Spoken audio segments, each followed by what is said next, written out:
Jo, mít tak dost peněz na to, aby člověk mohl jít do důchodu v 45. Pro mnohé z nás je to sen, pro Roberta Kiyosakiho, populárního amerického ekonoma, je to realita. Jeho recepty na to, jak zbohatnout, najdeme třeba v bestselleru Bohatý táta a chudý táta. My jsme ho o několikrát poprosili při jeho návštěvě Prahy. Můj chudý otec pracoval jako učitel a když jsem se ho ptal, jak zbohatnout, říkal: dobře se uč, tvrdě pracuj a hodně šetři. Druhý muž, kterého nazývám svým otcem, táta mého nejlepšího přítele, naopak tvrdil: tak přesně takhle se bohatým nikdy nestaneš. Táta učitel si přál, abych se stal zaměstnancem. A nejlepší by podle něj bylo, kdybych pracoval pro stát. Měl bych jisté místo a plat. Můj bohatý otec ale viděl peníze jinde. Raději by ze mě měl podnikatele. A nakonec jsem poslechl právě jeho. Ale to je asi přání každého rodiče, mít dítě s dobrým vzděláním a nejlépe i s dobrým zaměstnáním. A vy jste přeci také studoval na univerzitě. Já rozhodně nejsem nějakým odpůrcem vzdělávání. Otázkou ale je, co vám konkrétním studium přináší. Co se z vás pak stane? Já jsem například navštěvoval pilotní školu, protože jsem se chtěl stát pilotem. Jenomže mnoho lidí chodí do školy a neví, co z nich bude. Prostě jenom doufají, že tak seženou lepší místo. Jenomže člověk by se měl nejdříve rozhodnout, čím chce být, a až pak se pídit po vzdělání. Když se budeme bavit o mně, já chtěl podnikat, ale škola, která by mě to naučila, prakticky neexistuje.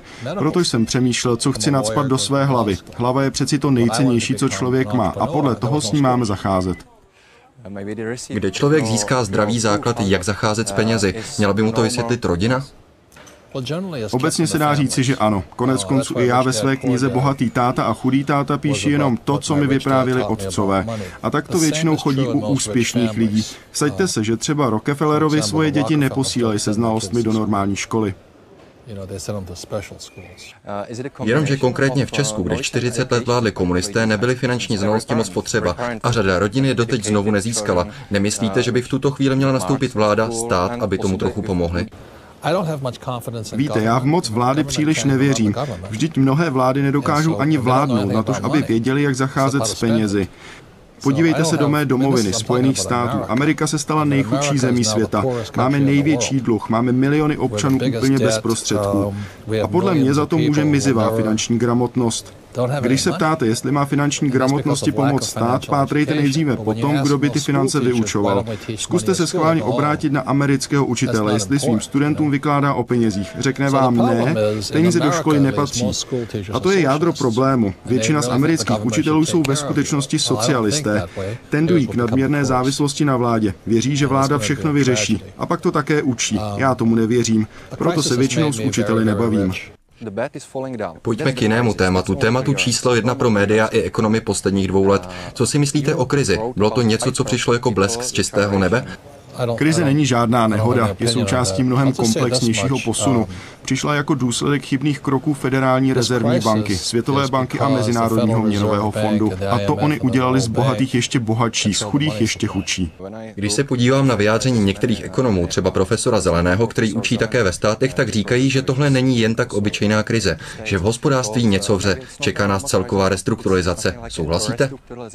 S tím nezbývá než souhlasit. Tato krize vykazuje mnoho faktorů podobných dřívějším velkým změnám. Dost možná se mění celý systém, který podle mě krize vyvolává.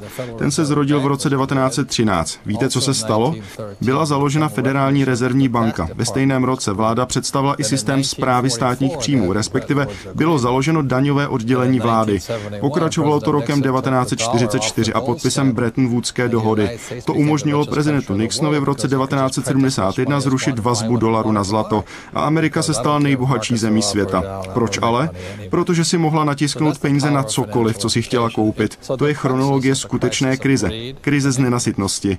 A teď to jenom pokračuje. Vezměte si, co se dělo, když banky přišly o peníze. Zaklepali s prosíkem na dveře vlády a ta jim je zasedala. To není ekonomické jednání, to je manipulace.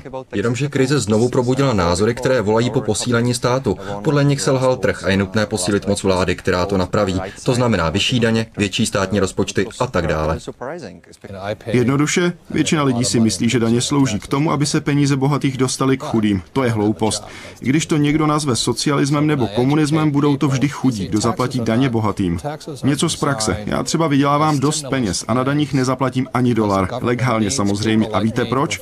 Protože nejsem zaměstnanec. Proto upřímně říkám, daně jsou navrženy jako stimul, ne však pro běžné zaměstnance. Vlády totiž potřebují mít lidi, jako jsem já, podnikatele, kteří vytvářejí nová pracovní místa. Samotní zaměstnanci je moc nezajímají. Proto doporučuji, nehledejte dobré zaměstnání, radši prodávejte domy, těžte ropu a podobně.